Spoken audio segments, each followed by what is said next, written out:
Hi, welcome to Birthing at Home, a podcast. I'm Elsie, your host.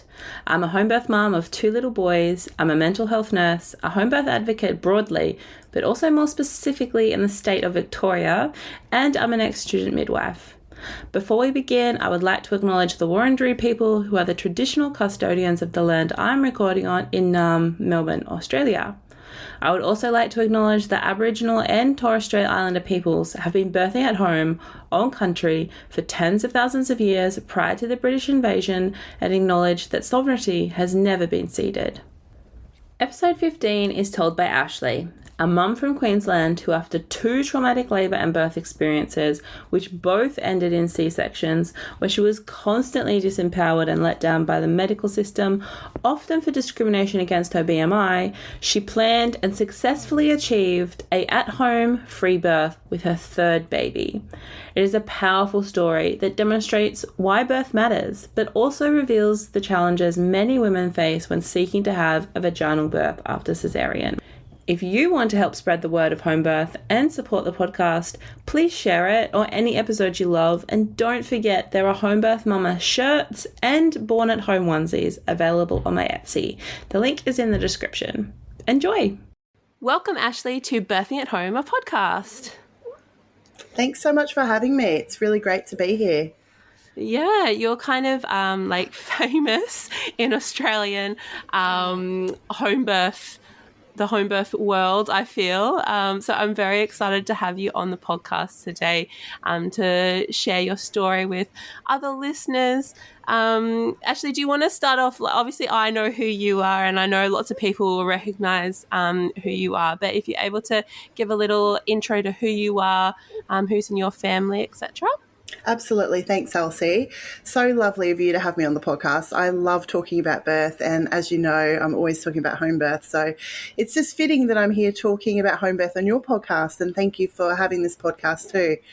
I'm Ashley. I live north of the Gold Coast. I have 3 beautiful daughters on the inside and outside. They're beautiful, pure little souls, and they're about to turn 3, 7, and 9. And my entire journey to where I am today and what I do in the world is essentially because of my journey and because of me wanting to make an impact for other women, because I found motherhood and birth and everything just so challenging. There were parts of it that broke me open and created a beautiful brand new version of me, like the person that I was always supposed to be. And there were parts that I knew that if I'd had some guidance and I'd had some wise woman wisdom and support and positivity in my life, my journey could have been so much easier. And that's why I share my stories and I share other women's stories on my podcast. And I share birth stories and information on Instagram because I believe in the power of storytelling. I understand how important it is for us as women to hear other women doing something so we know that it's achievable and that they can do it as well. And basically that's pretty much what my life's mission is at the moment, uplifting the vibration of the planet, helping and guiding women and showing up in this space. That's beautiful. Obviously, we both have podcasts, and obviously both of us see the power of storytelling. And I think, these days, unfortunately, we've lost most of the society has lost that storytelling aspect. And it's kind of, especially around birth, you go to the hospital, you have your baby, that's it, welcome to parenthood. But it's so much bigger and so much more involved and so much more powerful. It can be so much more powerful than that. It is, and we only get one narrative most of the time, which is whatever's shown to us by the news or the media or movies, especially when it comes to birth and when it comes to women. And then when we go to have our babies, we get our mother's stories or our sisters or our grandmother's stories, and it's their version of the truth and their experience, and that can shape us and how we go on to birth. And then we go to the GP, and then we get an option of, usually here in Australia, this is your public. Do you have private? Then you can go to a private, or do you have, public? Then you're going to this hospital. There's no conversation most of the time on your actual birth choices. there's no understanding from majority of healthcare practitioners on physiological birth, the benefits of it. It's just all handed over to the hospital system. And that's exactly where my journey started with my motherhood journey. If I could turn back time, I'm just like channeling Cher right now. If I could turn back time, I know I had to go on this journey myself, and I am grateful for the journey of growth and everything, all the lessons and all the amazing women that I've met. I don't think I would be here if I hadn't been on this journey. Yeah. So I'm very grateful for that. But at the same time, I would prefer to teach our younger children just how powerful women are and just how magical birth can be and just how raw birth is. Yeah, absolutely. I think I have also started a little series of interviewing partners and, hearing their perspectives of birth at home and supporting their partner's birth at home. And I had an interview last night, and he touched on, that generational impact of birth stories. And, you hear this, that your great aunts, sisters, brothers, cousins, mother had this one experience, and then how that flows down and impacts everybody's birth experiences, because that's the story that's then told. And I've had another partner say exactly what you said, that they went to the GP, public or private, and it wasn't until listening to podcasts and talking to other women that they actually learnt that birthing at home was an option. Before that, they had absolutely no idea. It wasn't presented to them like that. It was like, hospital, these are your two routes. So exactly. Do you want to start off by telling the story of your first child? Absolutely. I normally, as I said to you before, Elsie, it usually takes me about 90 minutes. So everyone listening, you're going to get a condensed version, but you're still going to get all the good nuggets. I'm just going to leave out some of the things that may be not relevant for this audience, especially home birthing women. Some of the more hospitalised stuff that probably won't apply, but there's plenty of good nuggets that I'll share. So I started off, I'm a bit of a type A personality, and I love to plan for things. I want to make sure everything's set up right. So with my first baby, I went to the GP before we conceived. I had the implant in, so I had that removed, and I asked the doctor, can we get tests, make sure my levels and everything are fine so we can start trying. I want to make sure I'm in the best shape that I possibly can be in. So the only thing that came back was maybe my iron was a little low, so I think I had some B12. And then he said to me, I recommend that you lose weight, because I've always been quite a larger bodied person, and it was a recommendation of about 50 kilos or something. And I was just like, oh my God. I know, I've been trying for so long. That's not going to happen anytime soon. I've been trying. And I was getting married the next month or so, and if I hadn't lost it for my wedding, I wasn't going to lose it for anything, So the reason they gave that was because I could have trouble conceiving. Yeah. So there was no other information provided. It was just bigger people may have trouble conceiving or have a risk factor of finding it harder or whatever. I was never told how much harder it could be. My mother had my mother conceived really quickly. I just had this story from my mother that I'm going to have a quick birth, I'm going to have a vaginal birth, I'm going to have forceps because that's what she had with me as her first baby. I'm going to have a small baby because I was only 6 pounds.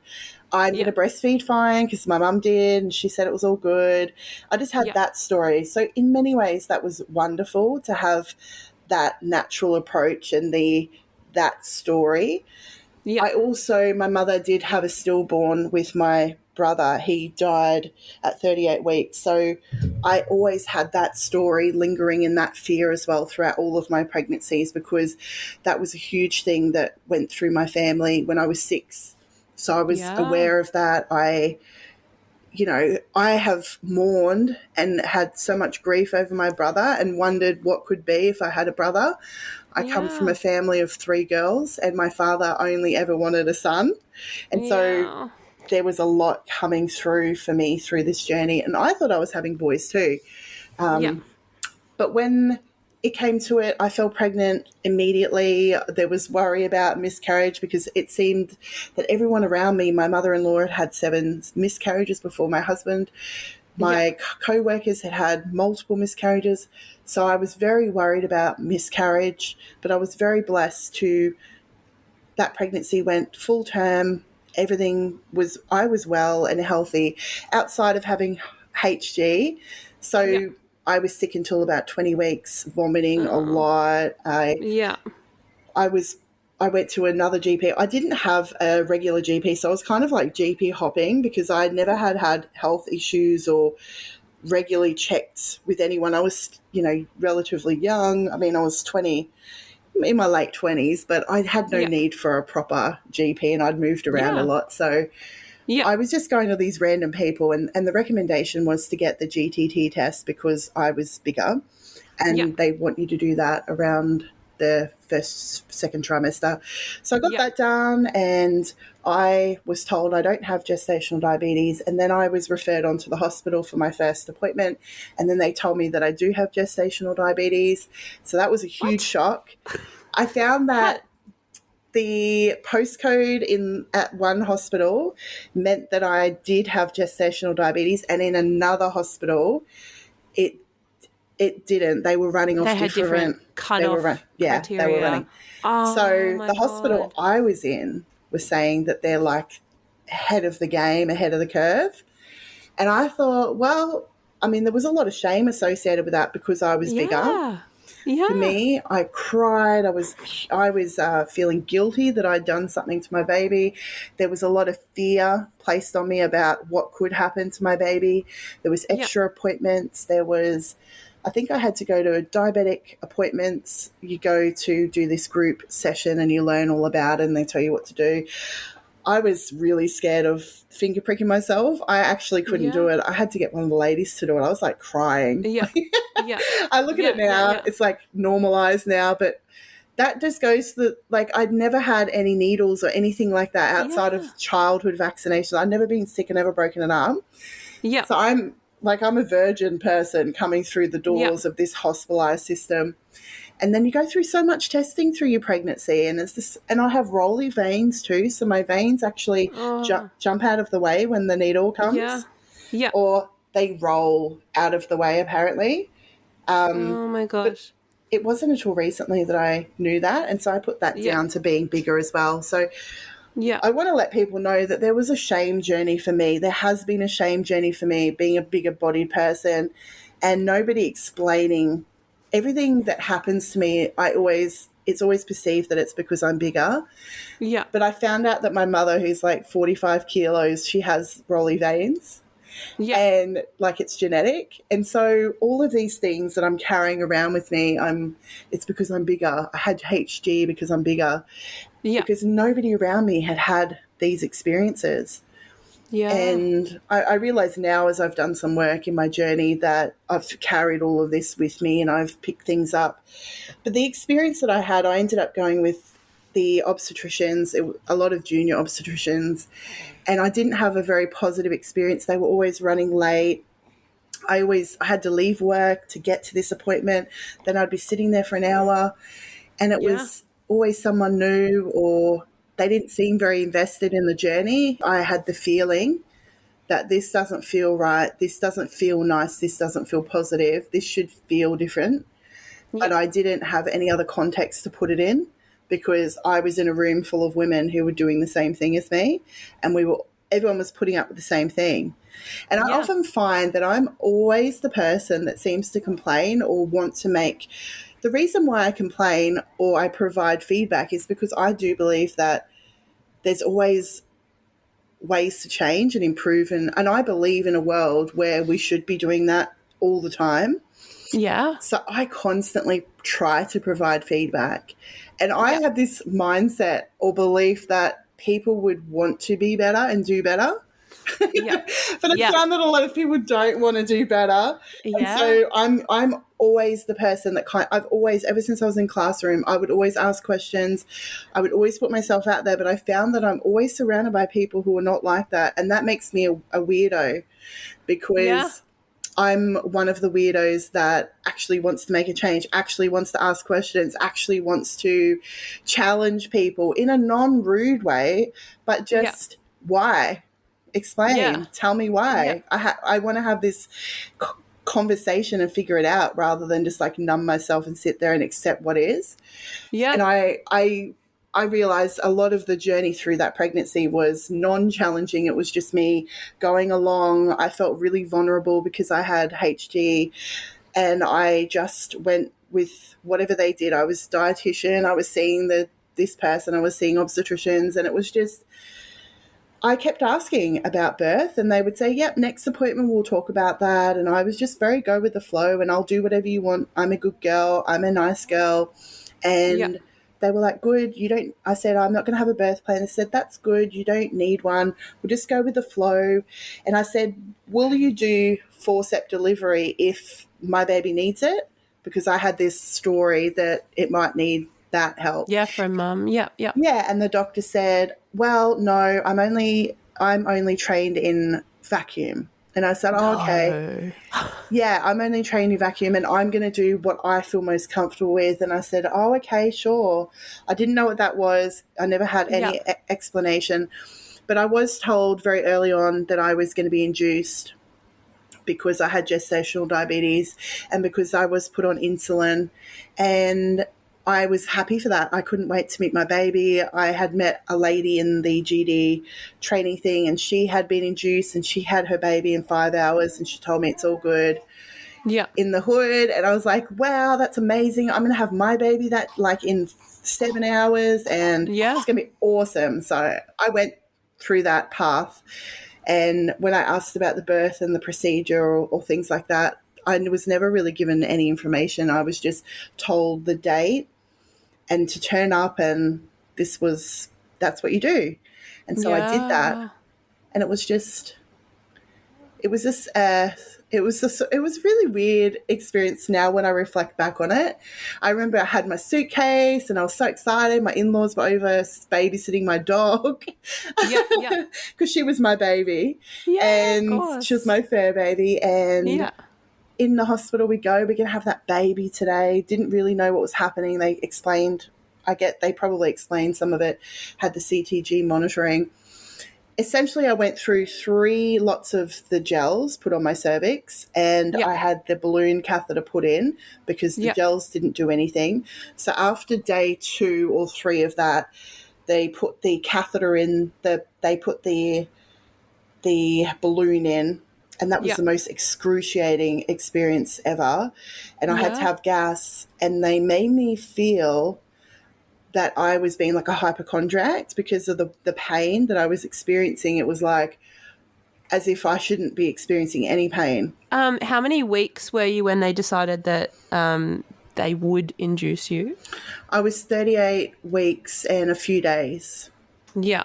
Yeah, I think so, reflecting back on your pregnancy and, the lead up to becoming pregnant and whatnot, had you really been, and obviously hearing the story from your mum and, stories from friends and stuff, had you ever been exposed to, I guess, any other way or any other birth stories or, the idea of birthing at home or like having continuity of care? Had you ever heard any of those things before?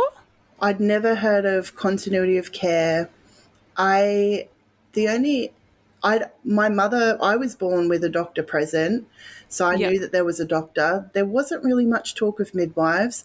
I knew that my father was born at home, but that was in the old days. And it wasn't a planned home birth. It was my grandmother was frightened to death of the hospital, quite rightly so. Yeah. Because that's where people go to die. Yeah. And unfortunately, that's where my grandmother went to die. She ended up dying in hospital. And my father was the second child, so she had already had a vaginal birth in the hospital. The second she was in labour with my father, there was a travelling GP that was visiting a neighbour. So he just came over and checked on her. It sounded like a really non-event situation. So I had been told that maybe once or twice. It wasn't like a story because it was from my dad, and my dad, he's not a woman, so he's not going to be sharing, oh, I was born at home. Yeah. It was Promoted just everybody. Yeah, exactly. And and it was in England, and that was the olden days. So I was caught up in this is the new days, and I've got obstetric care. That is the top care you can get in my mind. So that's what my thinking mind was telling me. But my body was, this is not sacred, this is not special, this is not celebrated, this is not connected. But I wasn't able to put words to those things. I wasn't able to say, Ashley, this is wrong, or I wasn't listening to myself. But I do know that I had those feelings, but I didn't know what was happening. Yeah. And I guess if you rock up to the GP says public or private, here's your pathway, you go to the hospital just says this and that, and you just you have those I don't want to like interrupt, like, you know, the hospital's busy, these people are busy, I just want to, you know, not be a burden to everybody, and I'll just do it, and they're the health professionals and they're there for a reason and they know more than me, and you know, it's a hospital, it's safe, right? Like, I'll be safe in hospital. And I guess that's, you know, that's what we're taught in society. So, you know, when it rocks around to, you know, having this first labor and birth experience, you think that you believe, and you wouldn't, you know, be blamed really for believing that you're in good hands, because that's what society says. But I understand that, you know, this induction, which sounds absolutely atrocious and exhausting. So how long did they try to induce you for like four or so days? No, so it was in total, it was a 3-day process. Yeah. And the night that they put it in it was about 6 o'clock at night, and they said, so what's supposed to happen is it's supposed to slowly open your cervix, and that way we can then start the induction method of whatever was next in the process. I know now it would have been breaking your waters and that sort of thing. Yeah, the whole cascade. Yeah, so it wasn't actually something that I think that as a responsibility, they need to sit you down and actually show you this stuff. I did do the antenatal class, but that was atrocious. It was mostly like, this is the plethora of drugs that you can get, and this is a few positions you can do, and these are the procedures. Yeah, you're not the first person that I've interviewed that has said exactly that. I think somebody said that they also taught you how to change a nappy. My husband said to me the other day, that was a useless class. Like, that was crap. And I was like, it was a waste of time. Yeah.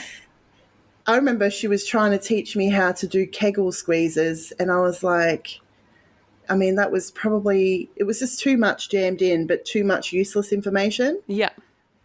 Looking back on it, it wasn't a great experience. I ended up waking up the next morning. So when they do that, they put a catheter in your arm as well. Yeah. A cannula, sorry. Yeah. They put a cannula in your arm. So you've got this cannula in your arm, and and then you've got something up inside you, so you're walking around in pain, because that's quite painful. Yeah. And then you're told to sleep, so you go to sleep that night, and then they come in the morning and check it, and then they say, oh, it's not worked, it didn't fall out, it hasn't worked, so yeah, we're going to get an obstetrician in to come talk to you. And the obstetrician came in and gave me the options of, now it didn't work, so what we're going to do is you're going to come back tomorrow, and then you're going to come back on Monday. I'm going to start the process again. Oh, my God. So this was Saturday. So they wanted me to come back on Sunday, and then they wanted me to come back on Monday to start the process. And I said, well, my husband only had 1 week off, so he'd already used up. We went in Wednesday. It was Saturday. So I knew, I was very conscious of the fact that, well, first of all, I was really disappointed that my baby wasn't here, that I felt that my body had failed. And second of all, I knew that my in-laws were waiting at home babysitting my dog. Of course, yeah. Don't forget the dog. My husband, I know, yeah. She was my pride and joy. And then my husband had to go back to work in a few days, which is because his boss didn't understand. His boss he only had a couple of employees, and none of them had children. So when my husband asked for a week off, his boss was like, old school, why do you need a week off? Like, what are you going to do? Yeah. Now he's like, it's all changed now. Like, people are taking weeks off and it's just all normalized now. But unfortunately, we were surrounded by people that were very much old school way of thinking. We're the first in our family to have grandchildren. We're still the only ones who have children in our families. Yeah, wow. So we've always had to be the trendsetters and the pushers and the setting the tone for everyone. And so that entire experience was very challenging for us with our family, setting tones, having conversations, and then going through the birthing situation. Yeah. So I said to her, like, it doesn't really make much sense me coming in on Monday and going through a process when it failed today. Yeah. I said, why don't I just wait till I'm 40 weeks or I go into labour? Yeah. And she said, no, you can't do that. You have to have this baby soon. And I said, oh. And so she said, well, we're going to go away and we're going to have a chat. I'm having a meeting now anyways with the obstetricians. So they went away and then they came back and they said, because I said to her, she said, oh, you could have a cesarean on Monday. And I said, I'm never coming in for a cesarean. There's no way I would come in and bravely submit to a cesarean. Like, I could never do that. Yeah.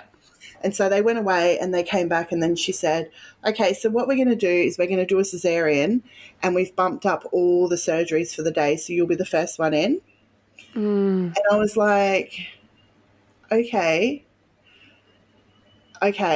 all right, okay. And so I suppose I definitely had a choice, but I didn't realize I really had a choice. Yeah. And I was in that mindset and I'd been through that, and the choices that were presented to me, or what I was told when she said to me no, of course my option could have been, I said no and I could have gone home and I could have just waited out till I went into labour. Yeah. And that would have been the best thing. But the whole me being on insulin thing and all of the diabetes and all of that fear-mongering throughout that experience, I was definitely reliant on them to guide me, and I was definitely like, you tell me what the best thing is to do. Yeah. Well, you trust like health professionals, like in general.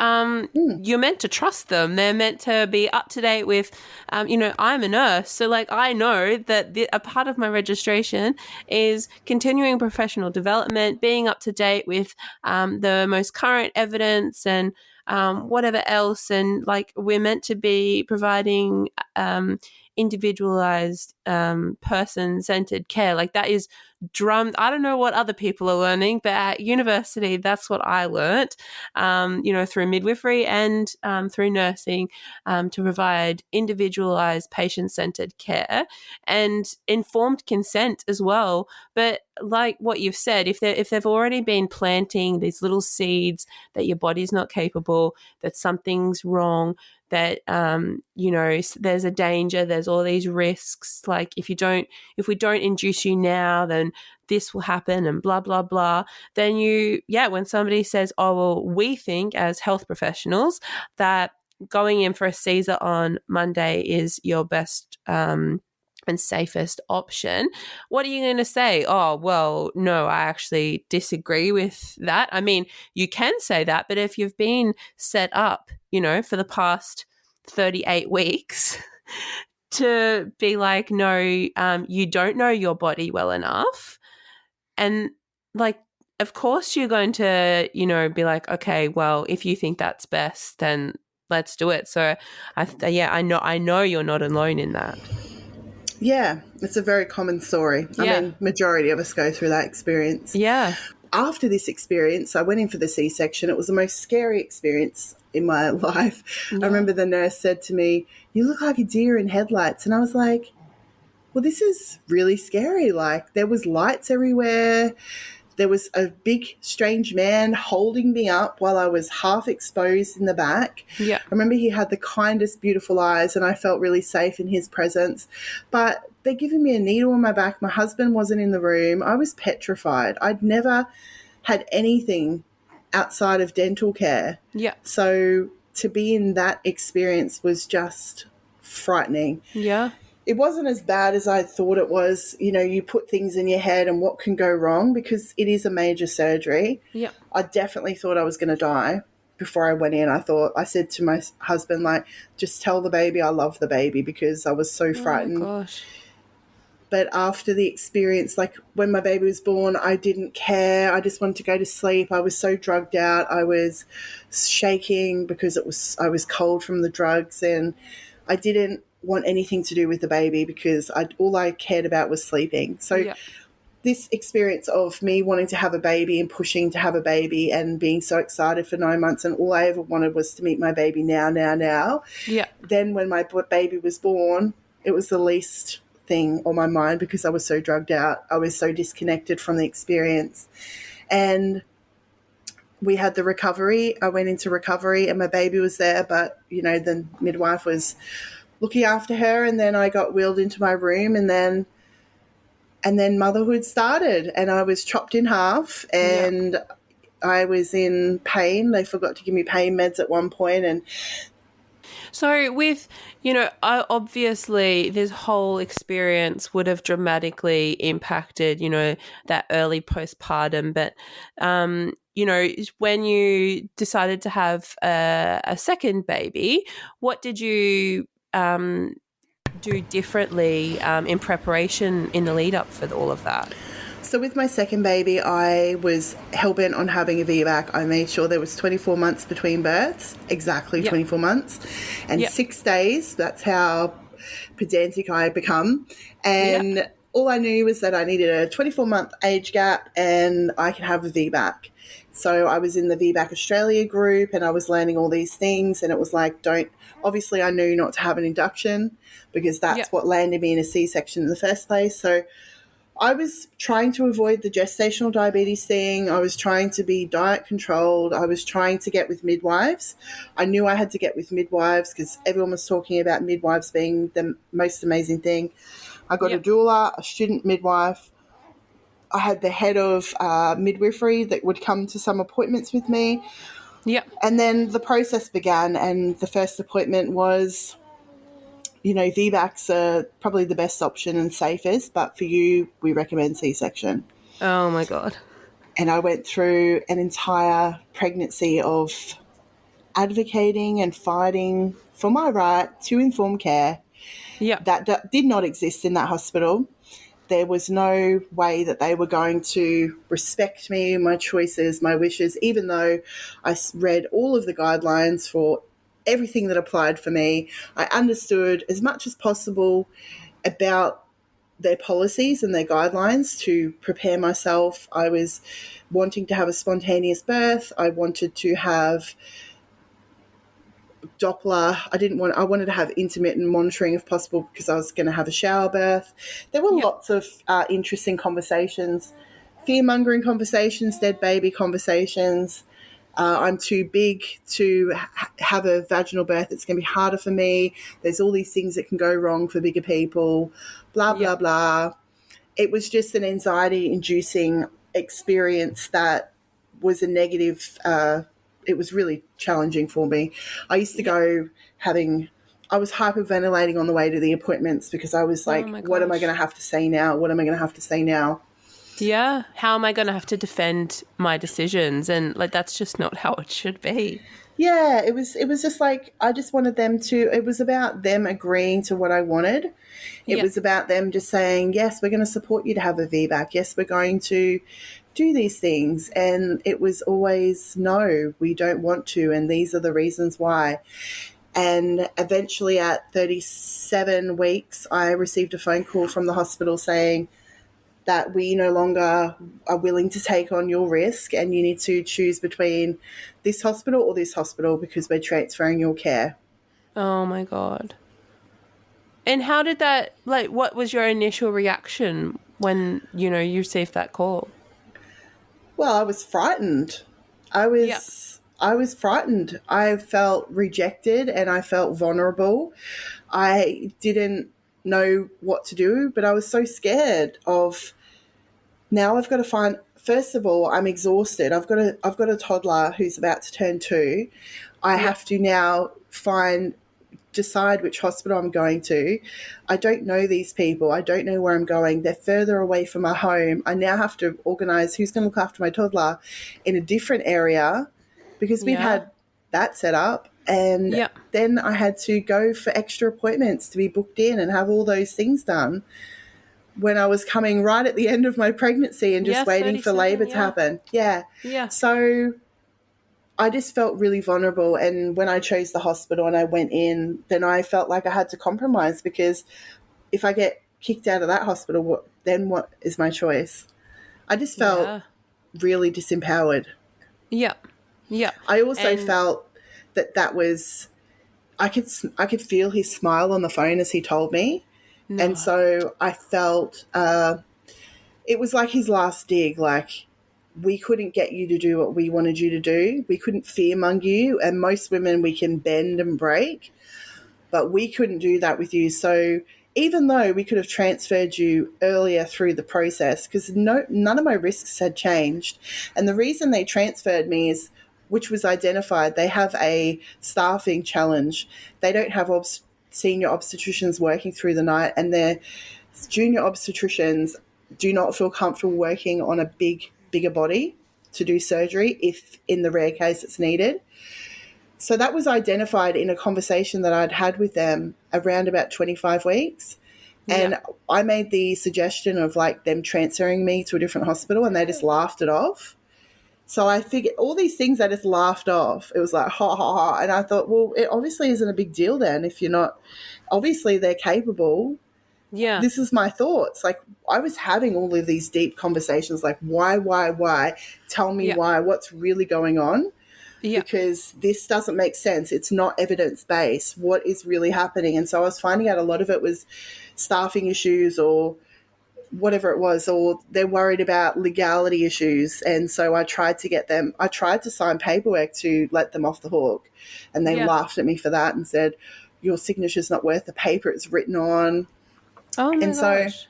So I tried to get through all of those barriers, but I didn't realize because I knew that I couldn't transfer myself to another hospital because you have to be in the catchment. So I was in another position of feeling trapped. I had no other choices available to me, but I did understand at this point that there were private midwives. Yeah. But I wasn't looking at home birth as an option. I didn't see that as a valid option or even understand that at that point. And I did see a private midwife as I transferred, and she said to me, I would recommend that you have continuous monitoring and a screw in the baby's head or something like that. That's what I would recommend. So it was unfortunate that I had seen a midwife who was frightened of my size or frightened of VBAC. Because I have had a friend who's used that midwife and she was fine with her. And this is the other thing that I found through my journey is that even midwives and doulas have their own bias. So against bigger people, against coloured people, against VBAC people who are having VBACs. And so I think it's really important to understand that we're working in a system with people who have bias, who have their own fears, who have their own experiences, who treat people differently. And I understood that I was being treated like that because of my size. And I was saying that to them, but at the same time, I couldn't understand that they wouldn't see me as a human. That's outrageous. Absolutely. Yeah, it is. And it is something now that I'm passionate about sharing with people because it happens and we may as well talk about it so that I can protect other women just like me, so that other women know that they're not alone, so that other women know they don't have to have shame because that's not our shame. For a long time, I thought that I would actually say, well, I understand because I am a bigger person. So there are risks. So I took it on as, well, there are risks. I was very accepting of the fact that there are extra risks. And it's not like I'm trying to hide from that. I've always tried, sometimes I take things on too much for myself and I make excuses for other people. I understand how they see it, and I also, when you look at the risks that they're talking about are not as big as they perceive them to be, or sometimes they're actually magical risks that don't exist. Because I'd heard them talk about things that were not evidence-based, but they'd made them up, but they couldn't provide any evidence for it. It was just this, well, this could happen and this could happen. And when I asked them for evidence, they were like, it's just something that we kind of feel could happen, or it's a theory that some of us think. Yeah. And that is quite dangerous when you have theories that are not actual or reality. And then you're trying to force women into major surgery because you do not believe in them, or you do not think that they have the ability to do something that they passionately want to do. Yeah, the birth pool is a classic example of, Yes. restricting birth pool access, sometimes for labour, but also like some hospitals, is my understanding, they distinguish between using the birth pool or a pool for labour and using it for birth. And based on your BMI, you might not get to use it at all. You might only be allowed to use it for your labour and not your birth. Like how, like this is so ridiculous. That is not evidence-based at all. It's just based on some ridiculous, policy. Like if a woman can walk themselves into the hospital, they can get themselves out of, it's no different to any other situation. Like, it's very frustrating. It is very frustrating. I always had this idea of having water birth. Yeah. I love the water. I love swimming. I swim all the time. And it's really great for bigger people because we don't have to hold our weight up. We can actually relax. Yeah. And you have the relief of the hot water, the warm hot water, and it just feels so good. Yeah. And when I went to this new hospital, they had birthing pools. That's one of the reasons I chose that hospital. Yeah. I didn't actually realise that they had restrictions for bigger people. Yeah. Yeah. So I soon learned that they will not let anyone in who's over 100 kilos. Yeah. And so we had this conversation and I said, so you're telling me that they said to me that birth is an intervention, a birthing pool is intervention. I said, so you're telling me that putting a plug and filling up a bath with water is intervention, but you want me to come in and get an epidural on arrival. So you're going to put a big needle in my back that has potential side effects, like we're talking dangerous side effects potentially, that you've got on a page of all the risk of things that could happen. You want a needle in my back, but me having a bath is an intervention that is too wild for you to comprehend. They even have a hoist, and I read it. It's got 250 kilos, the hoist that hangs from the roof. Yeah.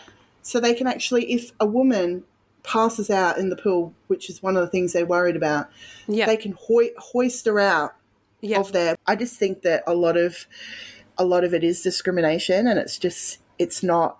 I didn't get to have that experience, but I did have a growth scan. I did go through their little thing, and they tried to do the induction thing to me at this new hospital. They were kinder in the way that they spoke to me. They still wanted to do a lot of those things, but eventually they agreed that VBAC was the safest way. They agreed that induction wouldn't be helpful for me eventually. I mean, I had to ask questions, and I had to go to the consultant who agreed with me. Behind the scenes, their junior doctors couldn't really get out of their head behind the policy. But I was grateful that I finally had people who were listening to me and supporting me. Yeah. And I went into spontaneous labour, and I had a stretch and sweep, and I went into spontaneous labour 2 days later, and I came in. I expected I was going to be staying at home for a long time. That was my plan. I'm going in when the baby comes out. But as soon as I went into labour, I had the adrenaline. I was shaking. I was like scared. I wanted to go and feel supported. Yeah.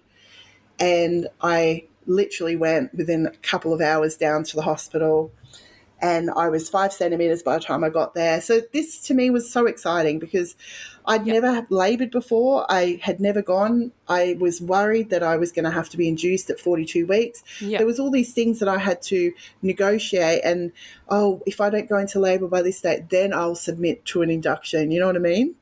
Because I'm not going to go for a C-section. I'll go for the induction and put myself through that hell first, then go through to a C-section. So it's like, please, universe, please, like, make this happen.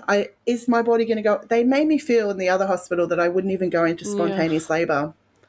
Yeah. So I definitely had all these sorts of questions going through my mind, but I did go into spontaneous labour and I was super proud of myself. And I was 5 centimetres when I got into hospital, and I was in there. I refused the doctors to come in for the first few hours. I just laboured in the shower. I was swaying in the shower, and eventually I said to the midwife, I think the waters have gone, because I could feel the slimy waters and it smelled. And she said, do you want me to check? And she said, your waters have gone.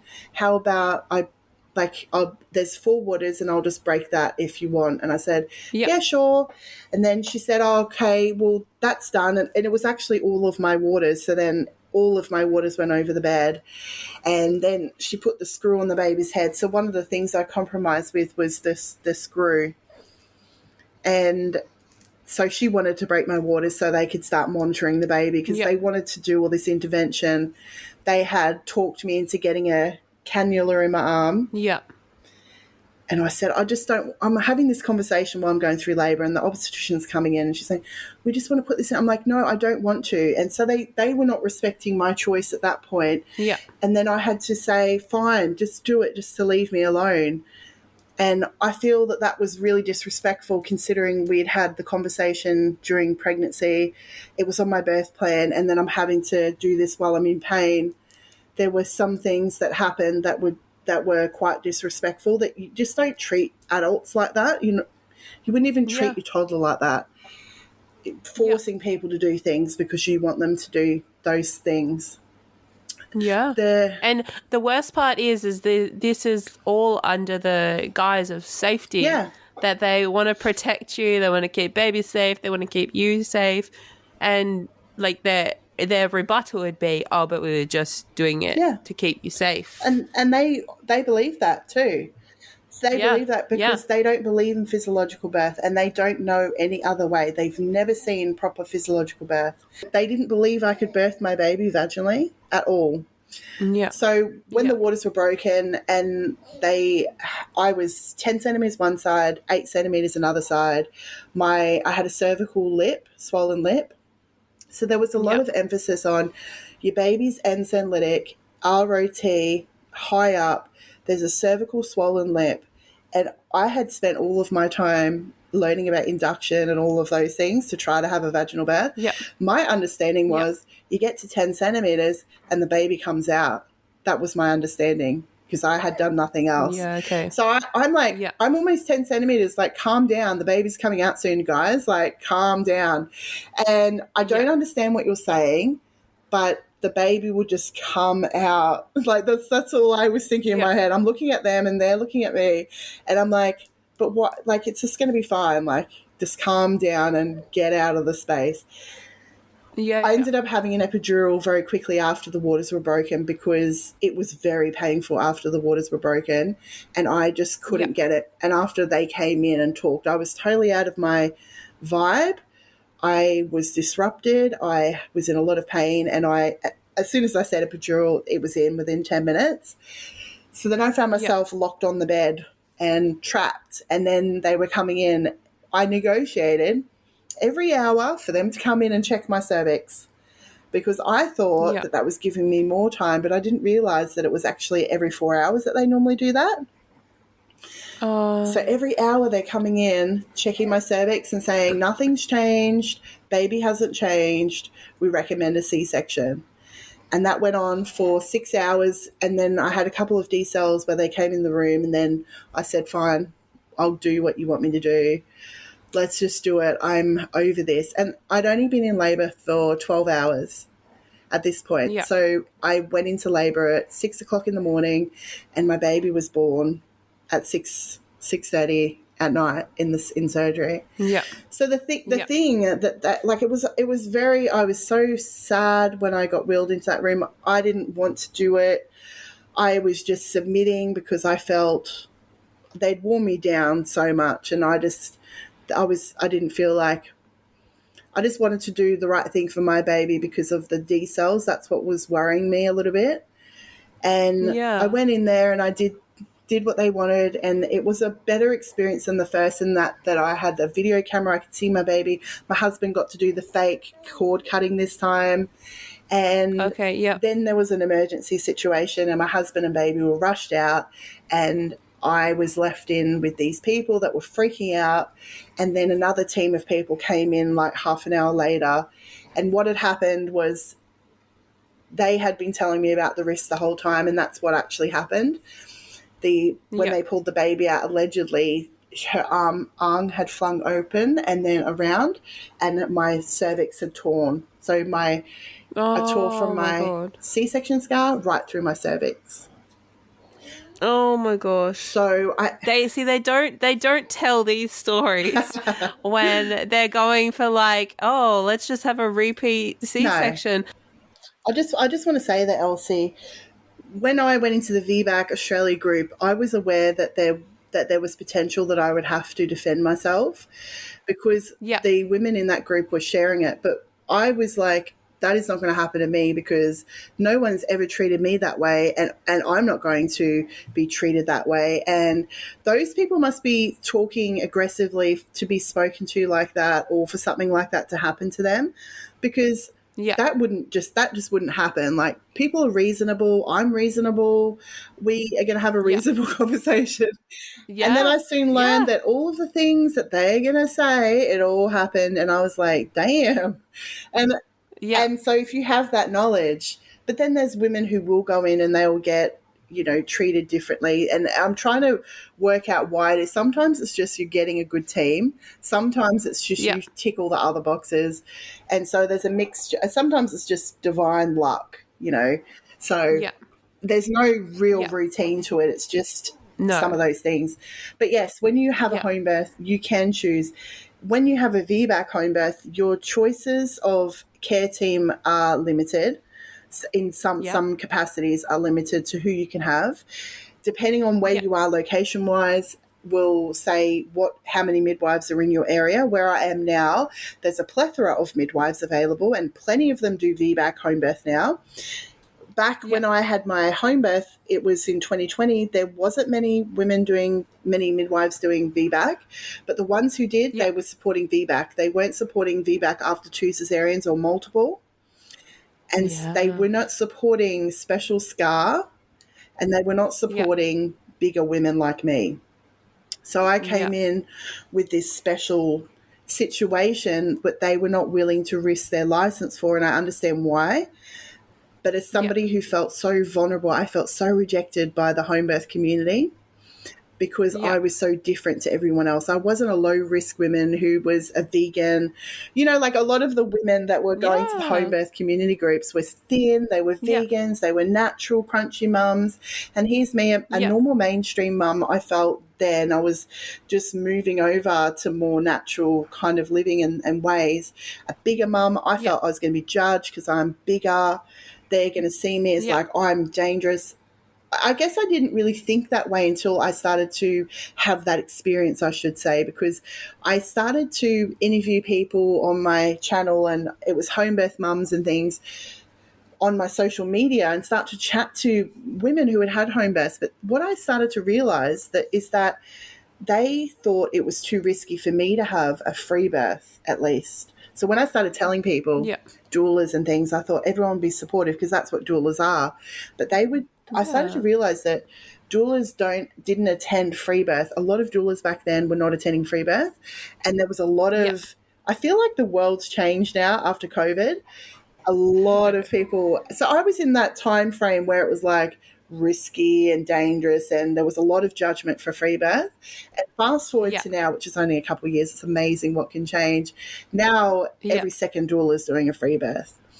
So it's a very different situation to now. And I want people to know that there is always hope out there for you to find a support team, but it's really important to find the right support team for you, for your personality, I had a lot of trauma. I had PTSD after that experience.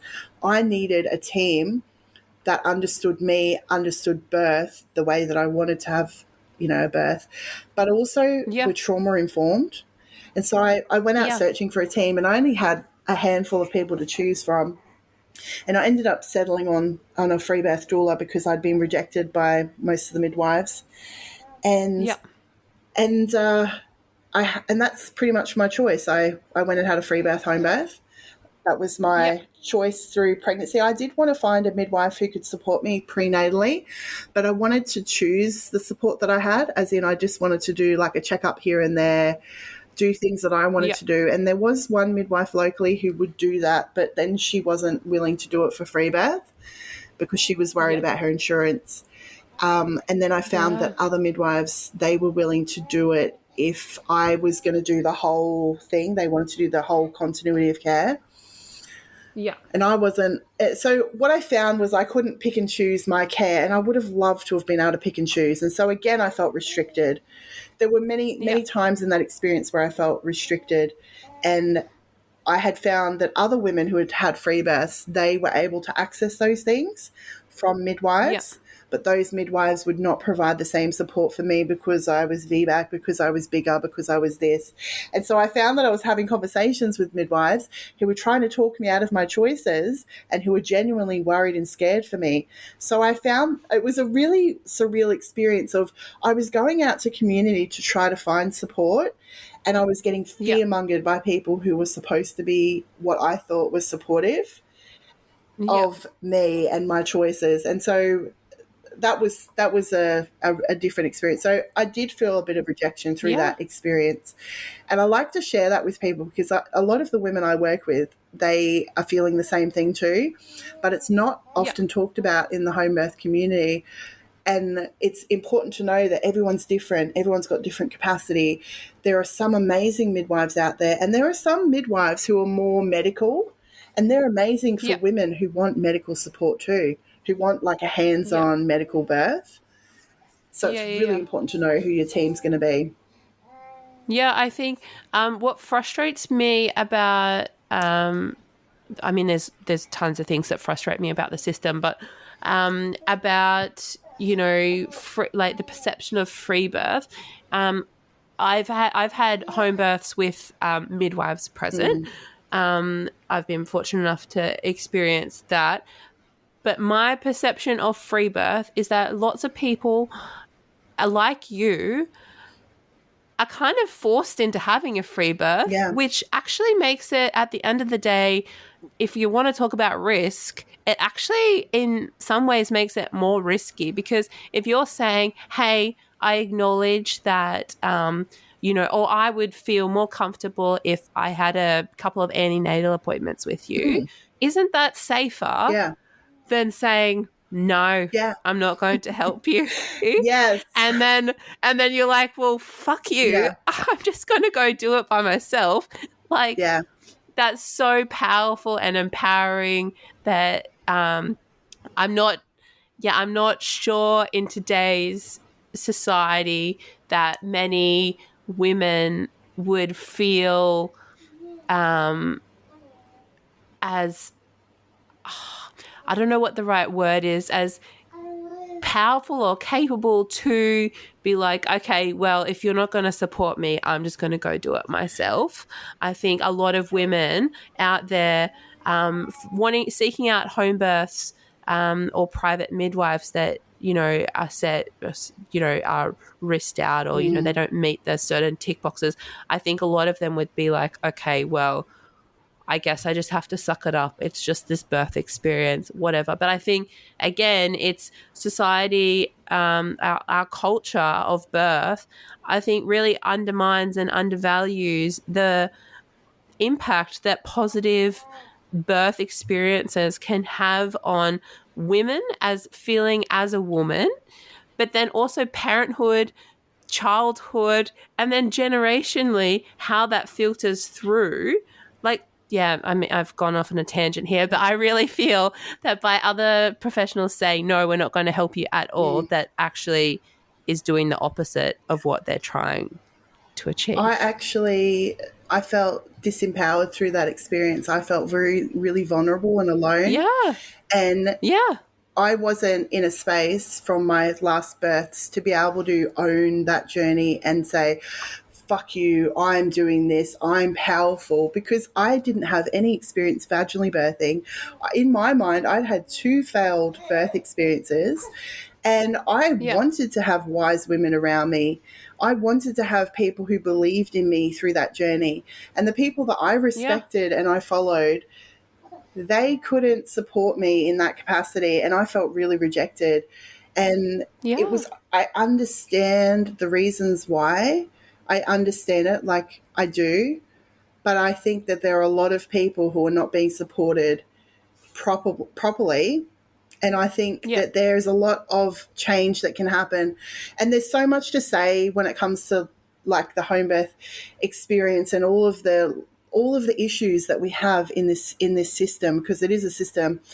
I chose a team, or I chose a doula who was very confident, but what I actually chose was confidence in themselves, or someone who portrayed confidence. But what I really needed was somebody who was nurturing and supportive, emotionally capable, and had capacity to support me.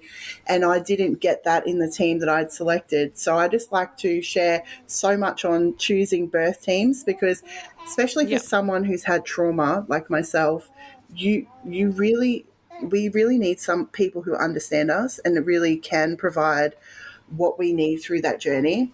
And like you said, it isn't an easy thing to choose the path that I went through. But even though I was feeling rejected and I didn't have all the things that I wanted that the home birth experience promised, you know, that you see in the photos, and you've got this midwife that supports you and all that. I really wanted that experience. I did not have that experience, but my heart was just, you have to do this. This is the safest way for you. This is the best path. I thought about all of my choices from a logical perspective, a reasonable thinking perspective, and I had to include my intuitive feeling too. And I knew that hospital birth was not going to be a pleasant experience for me. I'd already had 2 experiences of that. So I am so glad that I chose to have a home birth, and it was, in many ways, I didn't have to have anxiety conversations outside a couple of those midwife conversations, which were very like, if I had better boundaries and I was in a space that I knew these things were going to happen and I had better skills in that, I could have shut down the conversation and moved on. But I found myself in hour-long conversations with these people, again, caught off track. But outside of a couple of those conversations, I was really just managing my fears and really trying to nurture myself through this process and try to find as much support as I could. And I didn't have to have those terrible conversations I had. I obviously went into spontaneous labour, because that's all that happens in a home birth situation. And I was 38 weeks pregnant when I went into labour, which caught me off guard. They couldn't pry a baby out of me at 38 weeks. My second came at 40 and this one came at 38, and it was just so surprising. My waters broke at 4 a.m. in the morning, and I started to walk around. I'd never had that experience. I was just like shocked, and the adrenaline was kicking in. We called my doula, and my husband called her, and she said, just go back to bed, and when contractions start, give me a call or whatever. And half an hour, I couldn't. I was walking around. I was still leaking, and within half an hour, I started contracting, and fairly soon I said, I want her to come down. I wanted that support. I definitely like to have that womanly support. And so she came down, and my husband was getting the birth pool ready in that time. And it was very, very painful, Elsie. It was because my waters had gone again. I really contribute the water breaking to the significant pain that I experienced. And I think that went on for about 4 hours. I couldn't get comfortable. I couldn't get comfortable on the toilet, on the bed, on the birth pool, on the birthing ball. Nothing was comfortable. I got into the birthing pool. My daughters got picked up. I just couldn't deal with their energy. They were too excited. And I had 3 people booked in, and all of my first 2 options were not available. So my sister came at 6 o'clock and picked them up, and they went to auntie's. They were so excited. And I was like, as soon as they got out, I could ground my energy. I feel people's energies really well. So I just needed to ground. I just needed to calm. And I was deeply breathing. I had my birth comb. I was doing my affirmations. I was asking my doula to hold my hand. I was saying to her, like, is this normal? And she's like, yeah, it's fine. And I was just like, is this normal? Like, this is insane. I'd never had that experience with my second. So I'd had 6 hours of labor with my second without any epidural. And the pain that I was experiencing was nothing like what I was experiencing. I was thinking, what kind of maniac has a home birth with no drugs? I was like, I was like, I'm not going to the hospital though. I remember like looking at my doula and being like, no, the hospital drive is excruciating and I'm not doing it. I'm staying here in this birth pool and we're getting through it. And I just remember like having these conversations in my head. And then eventually the pain just went away and I started pushing. Every 3 or 4 contractions, and that was really good feeling. And so again, I had a posterior baby. My baby was up high. I probably was fully dilated after about 4 hours because I know that I'm a quick dilator from my last experience. I imagine I was fully dilated. My baby was up high. My baby had to turn and my baby had to come down. But because my waters were broken, that was going to be a long experience. So for the next 10 hours, I was floating around the pool. My leg was numb because my baby was pushing on my nerve. I was like, more than anything, I was like, just chop this leg off. Honestly. And they were laughing, like everyone was laughing. I was very chill and it was just peaceful, serene. My husband was getting in and out of the birth pool. He went to have lunch. I said, bring it in the birth pool. I want you. I need you. And I was just like holding on to him and cuddling him. And it was just such a calm, positive, peaceful experience of just waiting, surrendering. There were times where I was like, is anything happening? And my husband would be saying, look, you can see the baby's moved, like position in your belly. And I was like, oh, yeah. So it was nice to have him so in tune with what was going on with me, even though he knew nothing.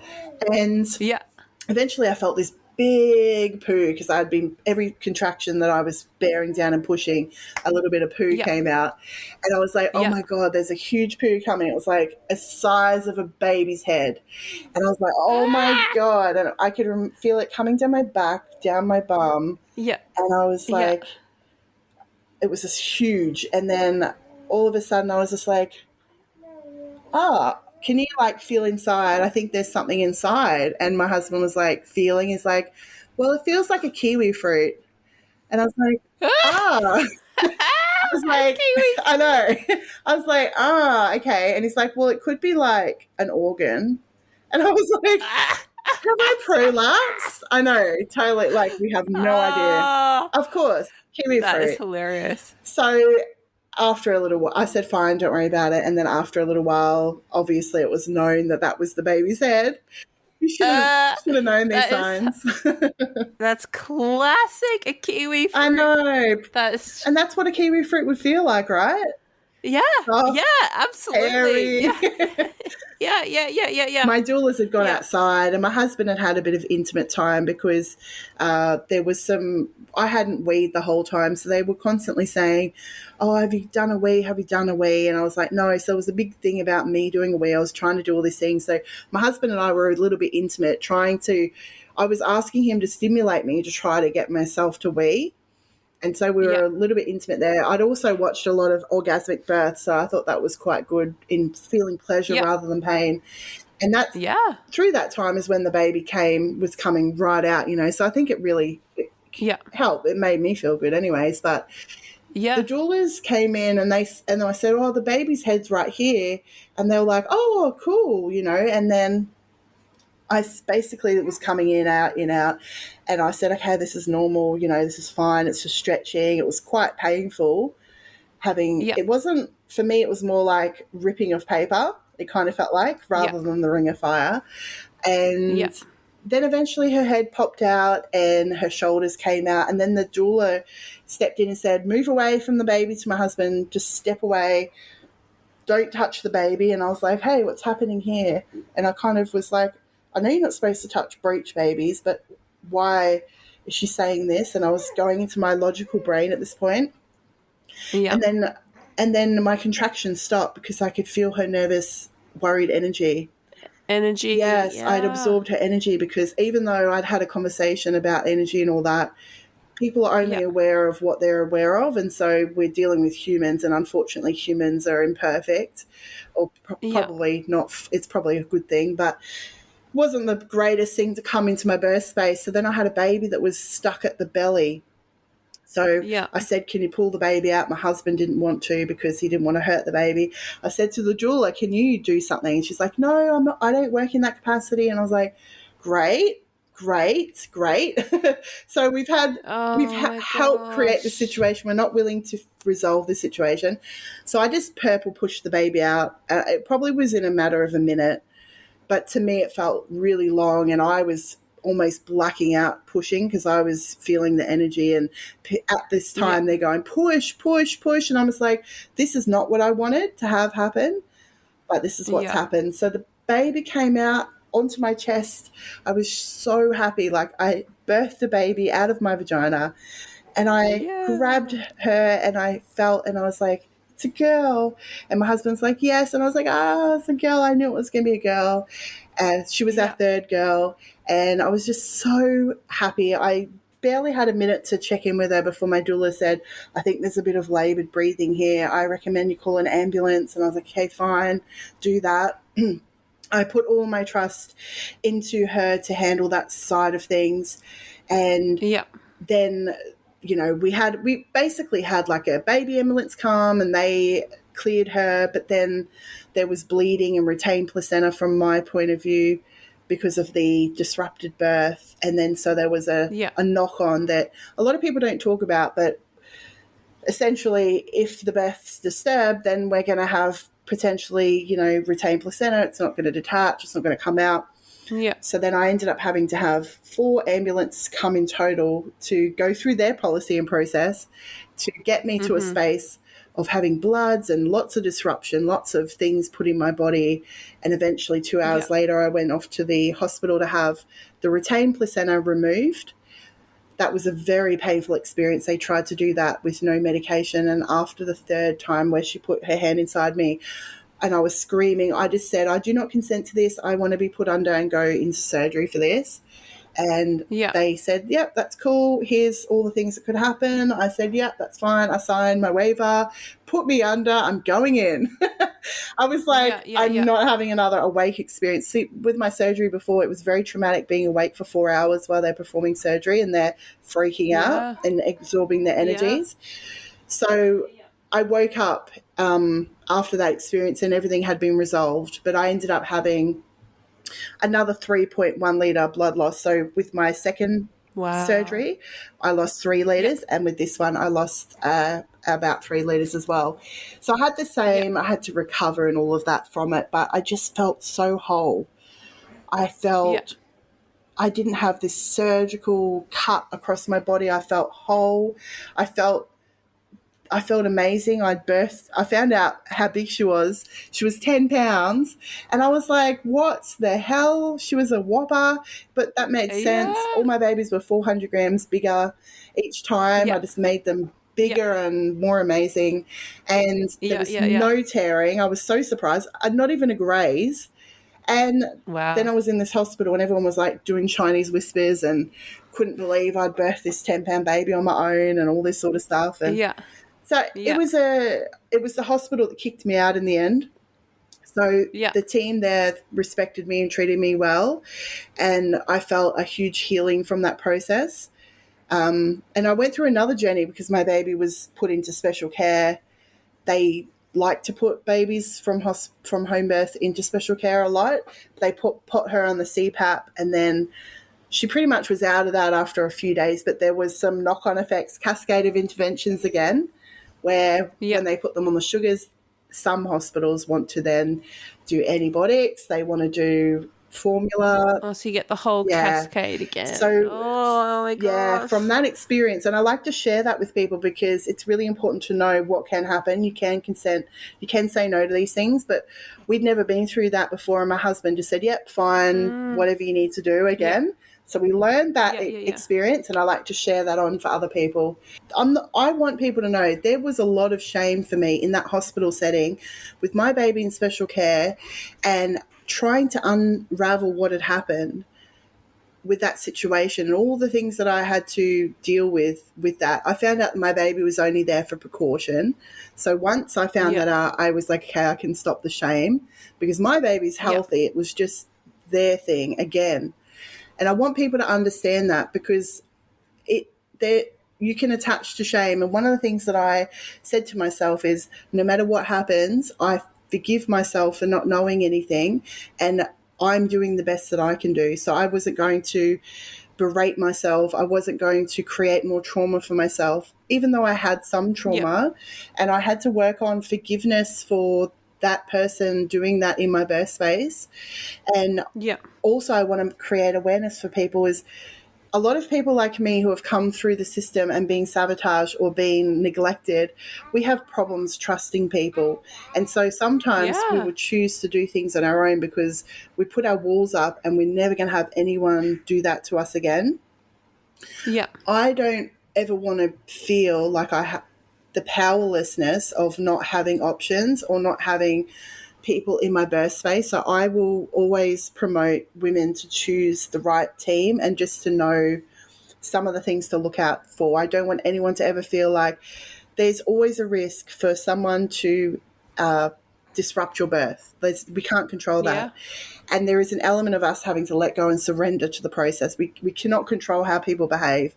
And somebody could have disrupted anyone else's birth, and it happens in hospital.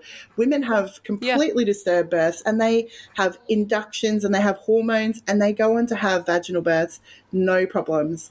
But my experience is I have a very responsive amygdala. I have grown up in DV and childhood trauma, and so my body responds to survival really quickly.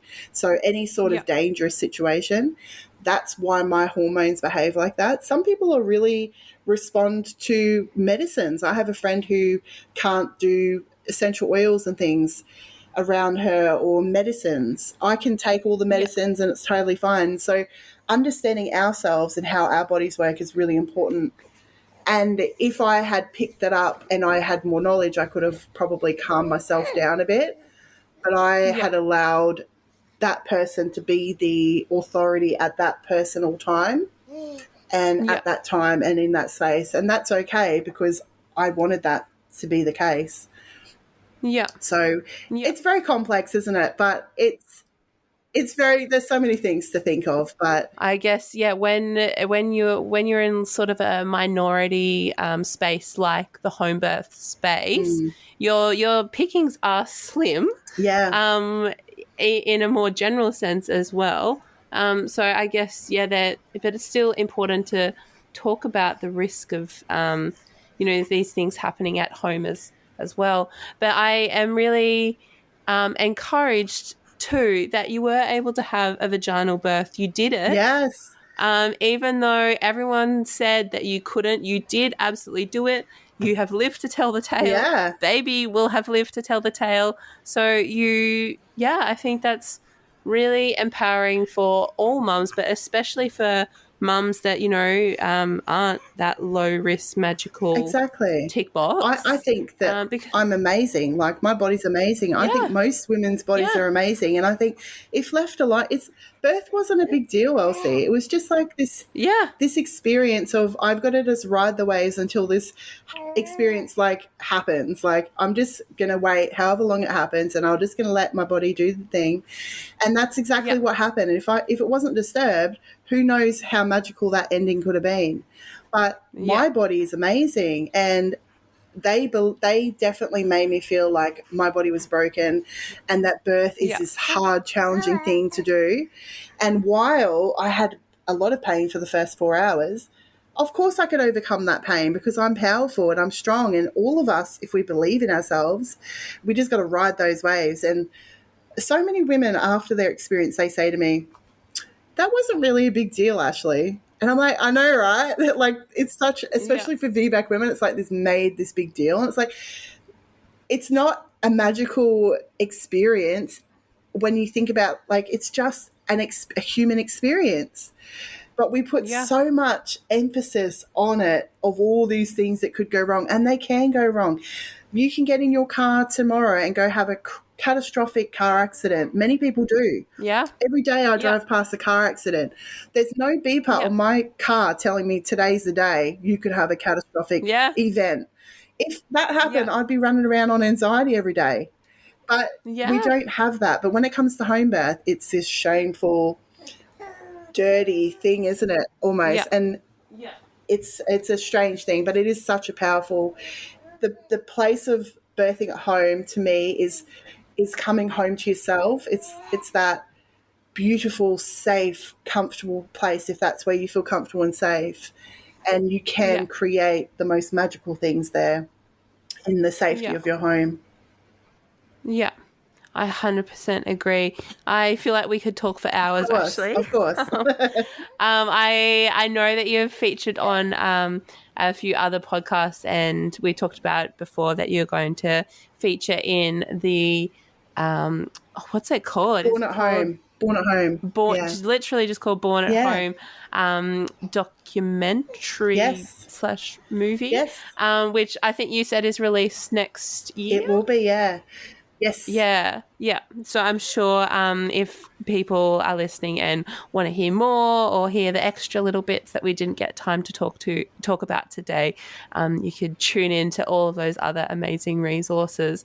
And thank you so much for having me on, Elsie. If anyone wants to come and listen to me on my podcast, if you're having a VBAC. Of course. The podcast is called the VBAC Homebirth Stories Podcast, and that's where I share the VBAC Homebirth Stories. Yeah. So that's for you amazing VBAC mamas or anyone who wants to learn more about VBAC, which is really cool.